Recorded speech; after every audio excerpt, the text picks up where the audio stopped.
வணக்கம் தோழமைகளே.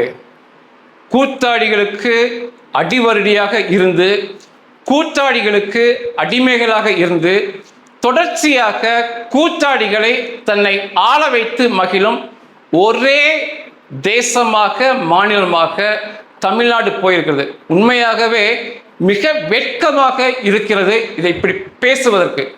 நீங்க கூகுளில் போய் கேள்வி கேளுங்க, உலகத்திலேயே கூத்தாடிகள் ஆட்சி செய்யும் நாடு எதுன்னு கேட்டா கூகுள் அதோட செயற்கை நுண்ணறிவு பயன்படுத்தி ஆராய்ச்சி செய்யுது. விக்கிபீடியாவில் போய், நியூயார்க் போஸ்ட்ல போய், இதை போல 6 செய்திகளை ஆராய்ச்சி பண்ணி அந்த கூகுள் நமக்கு ஒரு முடிவு சொல்லுது. அது என்ன சொல்லுது அப்படின்னா, உலகத்துல எங்கேயுமே கூத்தாடிகள் ஆட்சி செய்யவில்லை, மாறாக இந்தியாவில் தமிழ்நாடு என்ற மாநிலத்தில் தான் தொடர்ச்சியாக கூத்தாடிகள் ஆட்சி செய்கிறார்கள் சொல்லி ஒரு இழிவான கருத்தை பதிவு செய்து படிப்பதற்கு ரொம்ப வெக்கமா இருக்கு. உலகத்திலேயே மூத்த குடிங்கிறோம், முதன்மையான மொழியை பேசுறோங்கிறோம். ஆனா ஒரு கூத்தாடிகளை, ஒரு நிழலை ஆட்சியில் தொடர்ச்சியாக அமர வைத்தது தமிழ்நாடு ஒண்ணுதான். முதல்ல இது எம்ஜி ராமச்சந்திரன் புரட்சி தலைவர் ஆரம்பிச்சாரு. அதுக்கப்புறம் புரட்சி தலைவி அம்மான்னு சொல்லி தொடர்ந்தாங்க. இன்றைக்கு தளபதி விஜய் சொல்லி இந்த கூத்தாடிகளின் ஆட்சி ஆக்கிரமிப்பு நம்மை ஆளுகிறது. இப்ப அநேகர் கேள்வி கேட்கிறாங்க, கூத்தாடி ஆட்சி செய்தால் என்ன? கூத்தாடியும் மனுஷன் தானா? நிஜமான ஒரு அறிவாளிகளை, செயல் வீரர்களை புறக்கணித்து கூத்தாடிகளுக்கு மட்டுமே வாய்ப்பு கொடுப்பதுதான் பிரச்சனையா இருக்கு. 10ஓடு 11 கூத்தாடி வருவதில்லை. இன்னைக்கு ஆட்சிக்கு வருவது எல்லாமே கூத்தாடிகள் தான் என்று ஆயிப்போச்சு. உலகத்திலேயே இந்த கேவலமான செயல் இங்க மட்டும் தான் நடக்குது. இன்னைக்கு தாவேக ஆட்சிக்கு வந்த பிறகு அதை தாண்டி இன்னைக்கு லதா ரஜினிகாந்த் மனைவி அங்கலாப்புல ஆட்சியை பிடிக்கலாங்கிற அங்கலாப்புல அவங்க ஏதோ புதிய இயக்கம் ஆரம்பிக்கிறாங்க. ராகவா லாரன்ஸ் அப்படிங்கிறாங்க. இன்னைக்கு புதுசா அவர் நானும் ஆட்சி அப்படிங்கிற மாதிரி அவர் பேசிட்டு இருக்காரு. தொடர்ச்சியாக இந்த இளிச்சவாயன் தமிழன் தலையில் தான் இவர்கள் மிளகாய் அரைக்கிறார்கள். ஒன்னே ஒன்று யோசித்து பாருங்க, நமக்காக தன்னுடைய வாழ்நாளையே போராட்டத்தில் அர்ப்பணித்தவர்,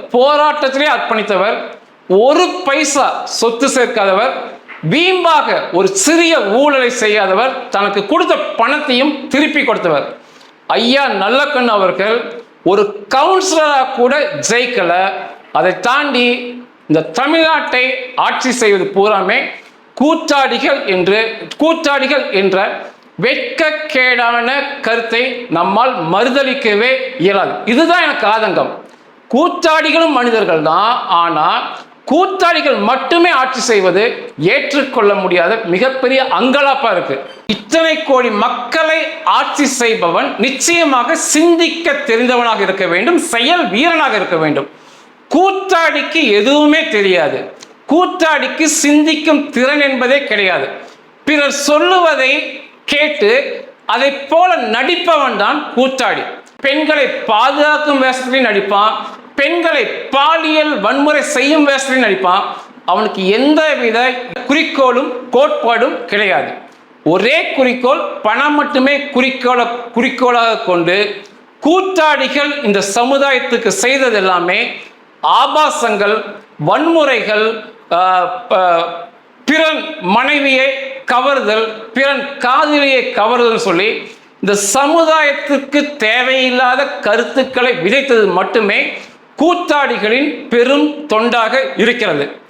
உலகத்துல நீங்க எடுத்துக்கிட்டீங்கன்னா, இந்த மனிதர்களை, மனித குலத்தை மற்றும் இந்த உலக மொத்தத்தையுமே முன்னுக்கு கொண்டு சென்ற தலைவர்கள் என்று பார்த்தோம் என்றால், இந்த மனித குல மேம்பாட்டிற்காக தங்களை அர்ப்பணித்தவர்கள் என்று பார்த்தால், அதுல ஒரே ஒருவர் கூட கூத்தாடியாக இருக்கவே மாட்டாங்க.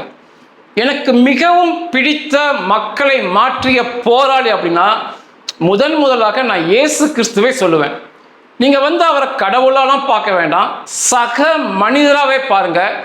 அவருடைய வாழ்க்கை வரலாறு, அவர் சொன்ன போதனை எல்லாமே ஒரு 10 அல்லது 15 பக்கத்தில் எழுதி முடிச்சிடலாம், அவ்வளோதான். ஆனால் அந்த கருத்துக்களின் மூலமாக இந்த உலகத்தையே மாற்றியவர், காந்தியடிகளையே கவர்ந்தவர் இயேசு கிறிஸ்து.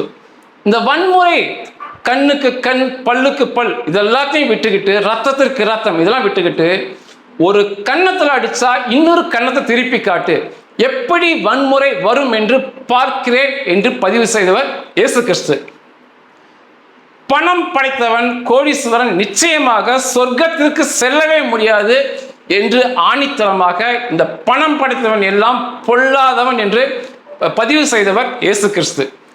ஒரு முறை ஒரு விபச்சாரியை அந்த காலத்தில் பிடிச்சிடுவாங்க இஸ்ரேலில். அன்றைக்கு சட்டங்கள் விபச்சாரம் செய்த பெண்ணை அடித்து கொள்ள வேண்டும் கல்லால். அந்த பெண்ணை கல்லால் அடித்து கொள்ள உட்கார வைத்து விட்டு இயேசு கிறிஸ்துவை கேட்பாங்க, நாங்கள் கல் அடித்து கொள்ள போகிறோம், அவள் விபச்சாரம் பண்ணிட்டா, நீங்கள் என்ன சொல்கிறீங்க போது, உங்களில் எவன் தப்பு செய்யலையோ அவன் முதல் கல்லை தூக்கி அடி அப்படிம்பாரு. ஒருவனாலும் அடிக்க முடியாது, கூட்டம் கலைந்து போய்விடும்.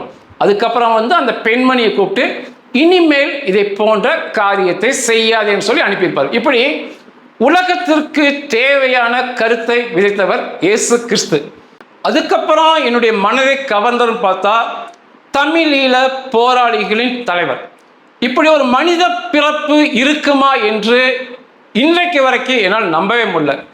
இங்கெல்லாம் பார்த்தீங்கன்னா மாற்றான் தோட்டத்துக்கும் மாற்றான் தோட்டத்தின் மல்லிகைக்கும் மனம் இருக்கு, படிதாண்டா பத்தினி, இதை போன்ற பிறன் வீட்டு பெண்களை அபகரிக்கும், அதை நியாயப்படுத்தும் பேச்சுக்களை பேசும் இங்கே உள்ளவர்கள் மத்தியில் அங்கே அவர் போராளி தலைவராக இருக்கும்போது அங்கே திருமணத்திற்கே தடை இருந்தது. போராட்ட வாழ்க்கை எண்ணம் வேறு பக்கம் செல்லும் என்று திருமணத்திற்கே அவங்க அனுமதி இல்லை. அதுக்கப்புறம் திருமணத்திற்கு அனுமதி கொடுத்தார்கள். அங்கே இந்த கள்ளக்காதல், பிறன்மனையை பார்ப்பது, இதெல்லாமே கற்பனைக்கும் எட்டாத காரியம் அங்கே. அதை தாண்டி அன்றைக்கு ஆயுதங்கள் வைத்திருந்த போராளிகள் எல்லோருமே வாலிப காளைகள், சிங்கங்கள் சொல்லலாம். அப்படி இருந்துமே ஒருவருக்கும் போதை பழக்கம், மது பழக்கம், பாலியல் சீண்டல்கள் ஒன்றுமே இல்லாம அவ்வளோ பெரிய இயக்கத்தை 30 வருஷமா கட்டி ஆண்டவர் தலைவர். நிச்சயமா இப்படி ஒரு மனித பிறப்பு இருக்க முடியுமான்னு என்னால் சொல்ல முடியல. தங்களுடைய பெண்களை மட்டுமல்ல, எதிரி தேசத்து பெண்களுக்குமே மிகப்பெரிய கண்ணியத்தை கொடுத்து ஒரு தவறான பார்வை இல்லாமல் பார்த்து கொண்டவர் நமது தலைவர். இரண்டாவது.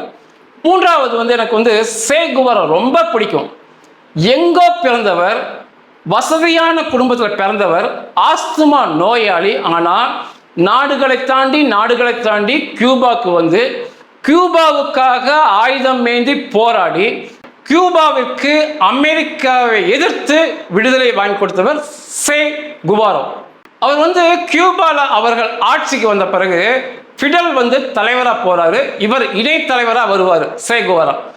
அந்த சொகுசான வாழ்க்கையை மறுதளித்து நான் என்னுடைய வாழ்க்கையை போராட்டத்திற்காக அர்ப்பணித்தவேன் என்று சொல்லி அடுத்த தேசத்திற்கு சென்று அங்கே போராட மக்களை தோன்றி அங்கே அமெரிக்காவுடைய உளவுத்துறையால் படுகொலை செய்யப்பட்டவர் சே குவாரா. அதை தாண்டி ஃபிடல் காஸ்ட்ரோ, அதை தாண்டி இன்னைக்கு சீனா இவ்வளோ பெரிய முன்னேற்றத்துக்கு கம்பீரமாக போயிட்டு இருக்கு. அதற்கு காரணமான மா சே துங். இன்னைக்கு இந்தியா சுதந்திரம் அடைஞ்சு உலக அளவில் முன்னேறி கம்பீரமாக போது.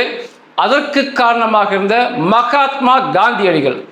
இந்தியாவில் உள்ள அனைவருமே ஆடை அணிந்தாதான் நான் என் மேலாடையை அணிவேன் சொல்லி மேலாடையை கலட்டி போட்டவர்.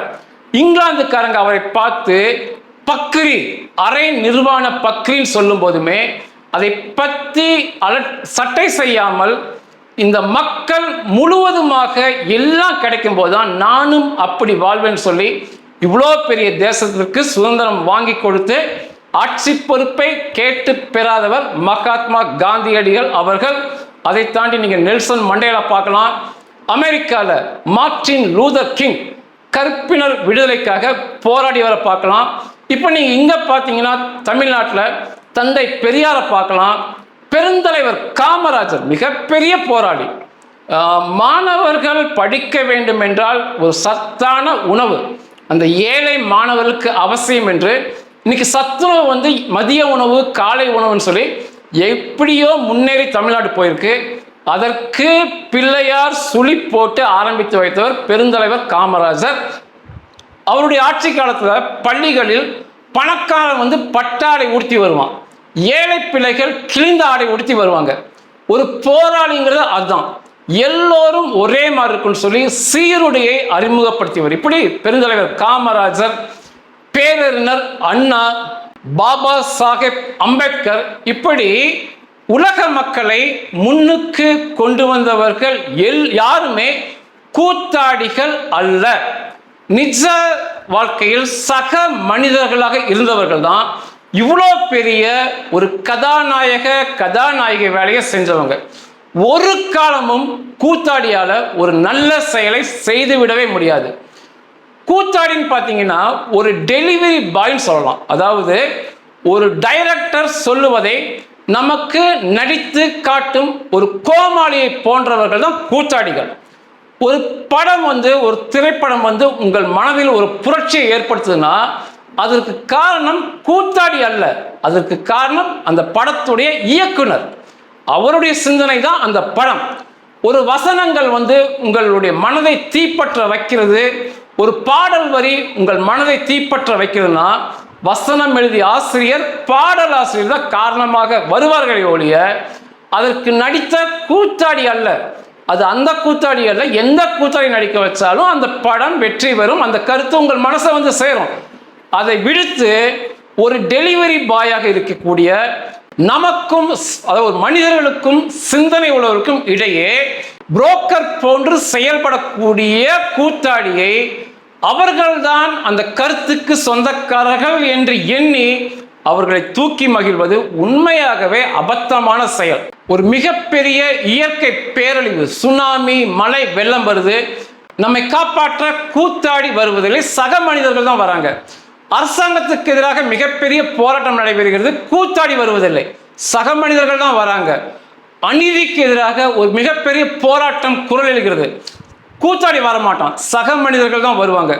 சாலை விபத்து நடக்குது, உங்களை ஓடோடி வந்து காப்பாற்றுவது கூத்தாடி அல்ல, சக மனிதர்கள் தான். எங்கேயுமே ஒரு கூத்தாடி ஒரு நல்ல காரியத்தை, ஒரு நல்ல எண்ணத்தை மக்கள் மனதில் விதைத்ததே கிடையாது, ஒரு புரட்சியை ஏற்படுத்தியதே கிடையாது. ஒரு படத்துக்கு 100 கோடி ரூபாய் சம்பளம் வாங்குவான், ஒரு 5 மீட்டர் உயரத்தில் குதிடான்னு சொன்னா குதிக்காம அதற்கு ஒரு டூப்பை தேடுவான் கூத்தாடி. அவ்வளவுதான் வீரம், அவ்வளவுதான் கெப்பாசிட்டி.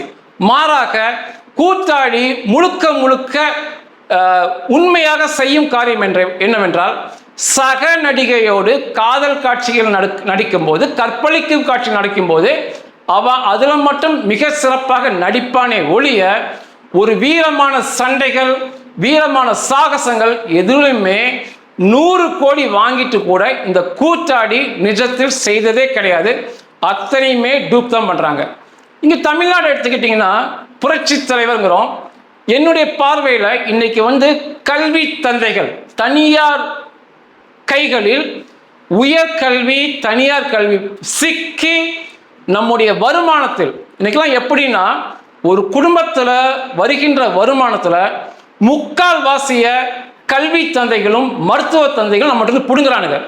இந்த கல்வி தந்தைகள் பெருகி போனது காரணமே இதுக்கு பிள்ளையார் சொல்லி போட்டவரே எம்ஜி ராமச்சந்திரன் அவருடைய ஆட்சி தான் நடந்தது. அதை தாண்டி வந்து இப்போ புரட்சி தலைவி அம்மாங்கிறோம். ஒரு தனி மனித டாம்பீக வாழ்க்கை, ஒருவர் வாழ்வதற்கு 1000 ஏக்கர் தோட்டத்தை வாங்கியது, மிகப்பெரிய ஊழல் எல்லாமே அவருடைய காலத்தில் நடந்தது தான். இப்போ அதை தாண்டி தாவேக தலைவர் விஜய் அவர்கள் ஆட்சிக்கு வந்திருக்காரு. நான் யோசித்து பார்க்குறேன், அவருடைய வாழ்க்கையில இந்த தமிழக மக்களுக்கோ உலக மக்களுக்கோ ஒரு போராட்டத்தை முன்னெடுத்தார் அல்லது ஏதாவது ஒரு புரட்சிகர கருத்தை சுயமாக விதைத்தார் என்றால் இல்லவே இல்லை. இன்னைக்கு அவர் தான் தமிழகத்தை ஆட்சி செய்கிறார். ஏன் இவ்வளவு அங்கலாப்ப பேசுறேன்னா, இன்னைக்கு அதை தாண்டி தாவேக ஆட்சிக்கு வந்து அநேகருக்கு வயிற்றுச்சல் ஏற்பட்டு இன்றைக்கு ரஜினிகாந்த் மனைவி ஒரு இயக்கத்தை ஆரம்பிச்சிருக்காரு. இந்த ரஜினிகாந்த் மனைவி லதா ரஜினிகாந்த் மற்றும் ரஜினிகாந்த் இந்த தமிழ்நாட்டு மக்களுக்காக ஒரு துரும்பை கிள்ளி போட்டார்கள் என்றால் இல்லை. இதை தாண்டி அவர்கள் நடத்தும் நிறுவனங்கள்ல சம்பளம் சரியாக கொடுக்கவில்லை என்று நடந்த போராட்டங்கள், அதுல ஒருவர் தற்கொலைக்கு முயற்சி செய்தது எல்லாமே லதா ரஜினிகாந்த் நிர்வாகத்தில் தான் நடந்துச்சு. இத்தனை கோடான கோடி சம்பளம் கொடுத்து ஒரு சில ஆயிரங்கள்ல அவங்களுக்கு சம்பளம் கொடுக்க மனசுல, ஆனால் இந்த மக்களை ஆட்சி செய்ய நினைக்கிறாங்க. இன்னைக்கு திரும்ப இப்போ இன்னொரு புதிய முகம் ராகவா லாரன்ஸ் அப்படிங்கிறாங்க. நான் ஆட்சிக்கு வரட்டுமா வேண்டாமா நீங்களே சொல்லுங்கன்னு சொல்லி அவன் கேட்டிருக்கான். அநேகர் சொல்லுவீங்க அநேக உதவிகளை ராகவா லாரன்ஸ் செய்தான்னு சொல்லி. உதவி செய்கின்ற பணம் எங்கே இருந்து பெறப்பட்டதுன்னு பார்க்கணும். உண்மையாக அந்த பணம் அவர்களுக்கு எங்கே இருந்து கிடைக்க பெற்றது என்று பார்க்கணும். இந்த கோடீஸ்வரன் உதவி, இந்த கூத்தாடியோட உதவி எல்லாமே விளம்பரத்திற்காக மட்டுமே செய்யப்படும். புனித வேதாகமத்தில் ஒரு சின்ன ஒரு சம்பவம் இருக்கும். ஒரு தேவாலயம் இருக்கும். அங்கே காணிக்கை எடுக்கும்போது ஒன்றுக்குமே ஒரு பைசா இல்லாத இயலாத பெண்மணி, வயதான பெண்மணி, பிச்சைக்காரர் என்று சொல்லலாம், ஒரு பைசா அல்லது 2 பைசாவை காணிக்கையாக அந்த ஆலயத்துக்கு கொடுப்பாங்க. ஒரு கோடீஸ்வரன் எண்ணற்ற பணத்தை அந்த ஆலயத்துக்கு காணிக்கையாக போடுவான். அப்போ இயேசு கிறிஸ்துவை கேட்பாங்க, இதில் எந்த நபர் ஆசீர்வதிக்கப்படுவார்? அதிக பணம் கொடுத்தவரா அல்லது இந்த ஒரு பைசா போட்ட பெண்மணியான்னு கேட்கும்போது இயேசு கிறிஸ்து சொல்லுவார், அந்த ஒரு பைசா கொடுத்த பெண்மணி தான் ஆசீர்வதிக்கப்படுவார். ஏன்னா முழு மனதுடன் தன்னிடம் இருப்பதை எல்லாம் காணிக்கையாக கொடுத்தால் அந்த பெண்மணி நான் அவளை ஆசீர்வதிப்பேன் பேசுவார். உண்மையாவே அதுதான் சரி. கூத்தாடி உதவி செய்வது ஒரு மிகப்பெரிய விளம்பரம், மிகப்பெரிய வருமானமாக தான் நிச்சயமாக பார்க்கப்படும். இந்த ராகவா லாரன்ஸ் செய்கிற உதவியை விட ஒரு சக மனிதர் டீ குடிச்சிட்டு இருக்கும்போது அவருடைய பையில 20 ரூபா தான் இருக்கும். ஆனால் எந்த வித எதிர்பார்ப்பும் இல்லாமல் உங்களை பார்த்துனே கேட்பார், அண்ணா வாங்க நான் டீ குடிக்கலாங்கிறான், பார்த்தீங்களா அண்ணா வாங்க நான் டீ குடிக்கலாம்னு சொல்லுவார். அது ராகவா லாரன்ஸ் செய்வதை விட மிகப்பெரிய உதவி, விளம்பரமற்ற எதிர்பாராத உதவி. அது எதையும் எதிர்பாராத உதவி. அது ராகவா லாரன்ஸோ சூர்யாவோ இவர்கள் செய்யும் அனைத்து உதவிகளுமே விளம்பரத்தை எதிர்பார்த்து அதன் மூலம் ஏகப்பட்ட வருமானத்தை எதிர்பார்த்து செய்யும் உதவிகள்னு பதிவு செய்ய முடியும். அதை தாண்டி ராகவா லாரன்ஸ் நீங்க பார்த்தீங்கன்னா எந்த வகையில் பணம் சம்பாதிக்கிறார் என்றால், அவர் எடுக்கிற பாடத்தில் 2 கருத்து இருக்கும். ஒன்று, இல்லாத பேய் சாத்தான்களை இருப்பதாக காட்டி தொடர்ச்சியாக இந்த மக்களை பகுத்தறிவு பாதைக்கு அல்லாம பிற்போக்கு சிந்தனைக்கு அழைத்து சென்று தொடர்ச்சியாக பேய் இருக்கிறது பேய் இருக்குன்னு சொல்லி முட்டாளை போல படம் எடுத்து சம்பாதிப்பவன் தான் ராகவா லாரன்ஸ். இரண்டாவது பார்த்தீங்கன்னா அவனுடைய சொந்த படத்தில் நடிகைகளை எந்த அளவுக்கு கவர்ச்சியாக காட்ட முடியுமோ. இங்கே முழு நிர்வாணத்துக்கு சட்டப்படி அனுமதி இல்லை. அப்படி இருந்துச்சுன்னா இவனுக்கு முழு நிர்வாணமாக காட்டவும் தயங்க மாட்டானுங்க, அப்படி நடிக்கிறக்கும் இந்த கூத்தாடிகள் தயங்க மாட்டாங்க. சட்டம் அனுமதிக்கவில்லை என்பதால் அந்த நடிகைகளை எவ்வளோ ஆபாசமாக கவர்ச்சியாக காட்ட முடியுமோ அப்படி காட்டி சம்பாதிப்பவன் தான் ராகவா லாரன்ஸ். இன்னைக்கு அவன் நான் ஆட்சிக்கு வரலாமா நீங்களே சொல்லுங்கன்னு சொல்றது எல்லாமே இந்த கூத்தாடிகள் முழுக்க முழுக்க நம்மை ஆக்கிரமிப்பு செய்கிறார்கள். ஒரு அருவருக்கத்தக்க வகையில் நம் தலையில் ஏறி உட்கார்கிறார்கள் சொல்லி தான் ஆத்திரத்தோடு பேச வேண்டியிருக்கு. ஒன்றை மட்டும் புரிந்து கொள்ளுங்கள், இன்னைக்கு நம்ம வாழ்க்கையில கிடைக்கிற சில சுதந்திரங்கள், சில சௌகரியங்கள் எல்லாமே கூத்தாடிகள் அல்லாமல் பெரிய சிந்தனை மிக்க தலைவர்களால் போராடப்பட்டு முன்னெடுக்கப்பட்டு தான் நமக்கு கிடைத்தது இந்த சுதந்திரம். நம்ம சுதந்திர போராட்டத்தில் எந்த கூத்தாடிக்கும் ஒரு சிறிதளவும் பங்கு இல்லை. அதே போல இன்றைக்கு நம்மிடம் நடக்கின்ற மாணவிகள் பாலியல் சீண்டல்கள், பாலியல் பலாத்கார கொலைகள், வெறித்தனமான கொலைகள், சக மனுஷனை கொடூரமாக கொள்வது, இதை போன்ற சமுதாயத்துக்கு தேவையற்ற கருத்துக்களை அனைத்தையுமே நம் மனதில் விதைத்தவர்கள் இந்த கூத்தாடிகள் தான். அவன் ஒரு படத்துலையாவது ஒரு பள்ளி படிக்கும் மாணவிய நாகரீக உடையில் காட்டினான் என்றால் இல்லவே இல்லை. பள்ளி படிக்கும் மாணவியவே ஒரு டைட்டான உடை அணிந்து ஒரு கவர்ச்சி பாவையாக பள்ளி படிக்கும் மாணவிகளே காட்டுபவன் தான் இந்த கூத்தாடி. இவர்களுக்கு வாக்களித்து நம்மை ஆட்சி செய்வது, அது ஆட்சி செய்ய வைப்பது, அதுவுமே உலகத்திலேயே மூத்த குடி மக்கள் சொல்றோம், முதன்மையான மொழி பேசணும் சொல்றோம், நாம் தான் இந்த இழிவான செயலை செஞ்சுட்டு இருக்கோம். ஏன் இவ்வளோ அங்கலாப்பா பதிவு பண்றேன்னா, நம் மனதில் நாம் வாழும் வாழ்க்கை மிகப்பெரிய வாழ்க்கை என்று சொல்லி திணிக்கப்பட்டிருக்கு. கிணற்று தவளையாக தான் வாழ்ந்துட்டு இருக்கோம். நீங்க வெளிநாடு போய் பார்த்தால் மட்டுமே புரியும் நாம் எவ்வளவு பின்தங்கிய வாழ்க்கையில் வாழ்ந்து கொண்டிருக்கும் சொல்லி. ஒரே ஒரு கேள்வி கேட்டு முடிச்சுக்கிறேன்.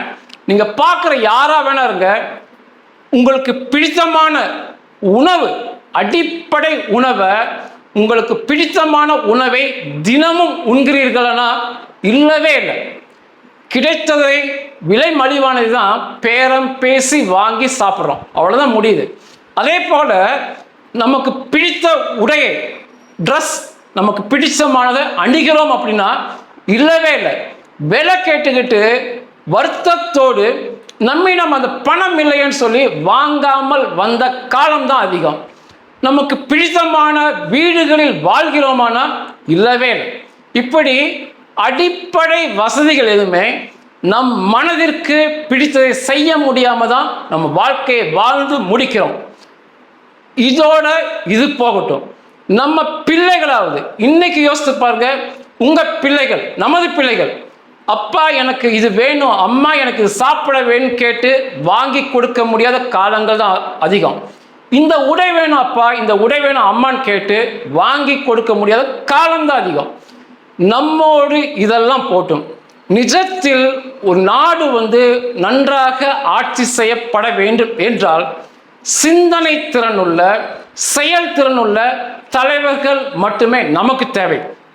இயேசு கிறிஸ்துவை போல, தமிழ் ஈழ போராளி தலைவர் போல தலைவர்கள் ஆட்சி செய்யும் போதுதான் அனைவரும் ஒரே போன்று இருக்க முடியும். பாலியல் வன்முறை இல்லாமல் இருக்க முடியும். பிறன் மனைவியை இச்சிக்காமல் இன்னொருத்தன் வாழ முடியும். மாற்றான் தோட்டத்திற்கு மல்லிகை, மாற்றான் தோட்ட மல்லிகைக்கு மனம் உண்டு, படிதாண்டிய பத்தினின்னு சொல்லலாம். பைத்தியக்காரத்தனமா எவனும் பேசாம இருக்க முடியும். இதெல்லாம் நடக்கணும் அப்படின்னா நமக்கு நம்ம விருப்பமானதை சாப்பிட்டு உடையணிந்து நம் வாழ்ந்து மகிழ நல்ல வீடு வேணும்னா நிச்சயமாக நல்ல தலைவர்களுக்கு ஓட்டு போட வேண்டும். கூத்தாடிக்கு ஓட்டு போடுவது போல ஒரு அறிவு கெட்ட செயல் வேறு எதுவுமே இருக்க முடியாது. நன்றிகள்.